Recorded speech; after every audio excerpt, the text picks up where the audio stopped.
ஆண்டு இந்தியா நடத்திய ஆபரேஷன் சிந்தூர் நடவடிக்கையின் போது உண்மையில் வாஷிங்டனில் என்ன நடந்தது? இந்தியாதான் அமெரிக்காவின் உதவியை நாடியது என பாகிஸ்தான் ராணுவ தளபதி ஆசிம் முனீர் சொல்லும் வாதம் உண்மையானதா? அல்லது அமெரிக்கா வெளியிட்டுள்ள அதிகாரப்பூர்வ ஆவணங்கள் வேறு ஏதேனும் உண்மையை சொல்கின்றனவா? விரிவாக பார்க்கலாம்.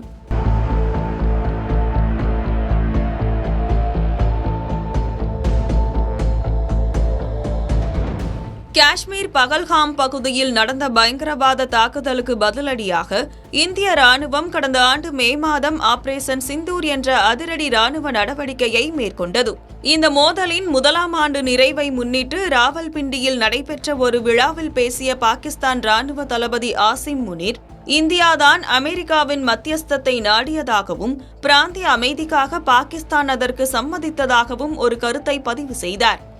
இருப்பினும் அமெரிக்காவின் வெளிநாட்டு முகவர்கள் பதிவு சட்டத்தின் கீழ் தற்போது வெளியாகியுள்ள லாபி ஆவணங்கள் இந்த வாதத்தை முற்றிலுமாக மறுக்கின்றன. அந்த ஆவணங்களின்படி மே 6 முதல் மே 9 வரையிலான அந்த பதற்றமான 4 நாட்களில் பாகிஸ்தான் தரப்பு அமெரிக்க அரசியல் மற்றும் பாதுகாப்புத்துறை அதிகாரிகளுடன் சுமார் 60 முறைக்கும் மேலாக தொடர்பு கொண்டுள்ளது அம்பலமாகியுள்ளது. குறிப்பாக பாகிஸ்தான் தூதரகத்தின் பாதுகாப்பு அதிகாரி பிரிகேடியர் இர்ஃபான் அலி அமெரிக்காவின் முக்கிய செனட் உறுப்பினர்கள் மற்றும் தேசிய பாதுகாப்பு ஆலோசகர்களை தொடர்பு கொண்டு இந்தியாவின் தாக்குதலை நிறுத்த அமெரிக்கா தலையிட வேண்டும் என்று கோரிக்கை விடுத்துள்ளார். மறுபுறம் இந்தியா அமெரிக்காவை மத்தியஸ்தத்திற்காக அணுகவே இல்லை என்பது இந்த ஆவணங்கள் மூலம் தெளிவாகிறது.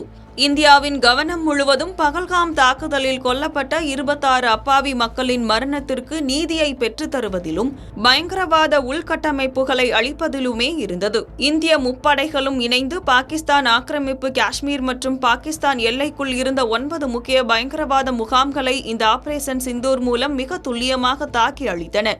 மேலும் இந்த போர் நிறுத்தம் என்பது அமெரிக்காவின் தலையீட்டால் ஏற்படவில்லை என்பதையும், அது இரு நாட்டு ராணுவ நடவடிக்கை பிரிவு இயக்குநர்கள் இடையே ஹாட்லைன் மூலம் நேரடியாக பேசி எடுக்கப்பட்ட முடிவு என்பதையும் இந்திய தரப்பு மீண்டும் உறுதிப்படுத்தியுள்ளது. அப்போதைய இந்திய டிஜிஎம்ஓ ராஜீவ் காயை பாகிஸ்தான் தரப்புதான் முதலில் தொடர்பு கொண்டு போர் நிறுத்தத்தை வலியுறுத்தியது என்பது இப்போது ஆதாரப்பூர்வமாக தெரியவந்துள்ளது. நாடாளுமன்றத்தில் இது குறித்து பேசிய பிரதமர் நரேந்திர மோடி, இந்தியா மீதான எந்த ஒரு தாக்குதலும் இனி ஒரு போர் நடவடிக்கையாகவே கருதப்படும் என்றும், இதுவே இந்தியாவின் புதிய இயல்பு என்றும் எச்சரித்துள்ளார். உலக நாடுகளின் முன்னிலையில் பாகிஸ்தான் மறைமுகமாக மேற்கொண்ட அந்த தூதரக நகர்வுகளையும் அதன் பின்னணியில் இருந்த உண்மை நிலவரத்தையும் தற்போது வெளியாகியுள்ள இந்த ஆவணங்கள் உலகிற்கு தெளிவாக காட்டியுள்ளன.